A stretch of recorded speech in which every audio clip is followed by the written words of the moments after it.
ঘরের বউটা যদি ভালো হয় তাহলে একজন বেকার পুরুষও প্রতিষ্ঠিত হয়ে পড়ে, আর ঘরের বউটা যদি খারাপ হয় তাহলে একজন প্রতিষ্ঠিত পুরুষ মানুষও চোখের পলকে ধ্বংস হয়ে যেতে পারে। হ্যাঁ, ছেলেদের জন্য বউটা আসলেই ম্যাটার করে।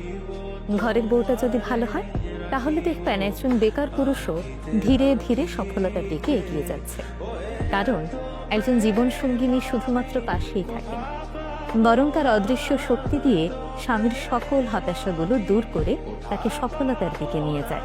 স্বামীকে ধৈর্য দেয়, সাহস যোগায়, তার খারাপ সময়গুলোতে ধৈর্য ধরে তার পাশে থেকে সেই সময় মোকাবেলায় সাহায্য করে। ফলে ছেলেরা ভেতর থেকে অন্যরকম একটি শক্তি অনুভব করে, আর এই শক্তি তাকে ঠেলে সফলতার দিকে নিয়ে যায়।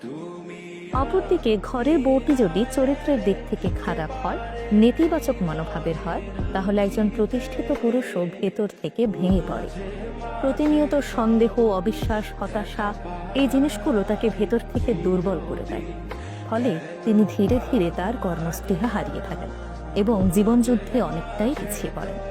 তাই ছেলেদের জীবনে স্ত্রী আসলেই ম্যাটার করে, কারণ স্ত্রী শুধু একজন সঙ্গীই নন, তার চলার পথে সাহসের উৎস কিংবা ধ্বংসের কারণ।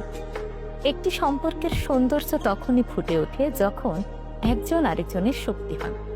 তাই বিয়ে শুধুমাত্র সামাজিক দায়িত্ব নয়, বিয়ে জীবনের সবচেয়ে গুরুত্বপূর্ণ সিদ্ধান্ত। তাই এমন একজনের হাতেই নিজের ভবিষ্যৎ তুলে দেবেন যাকে আপনি বিশ্বাস করতে পারেন। এমন একজনকেই বেছে নেবেন যার কাছে আপনার স্বপ্নটা তার স্বপ্নের মতোই গুরুত্বপূর্ণ।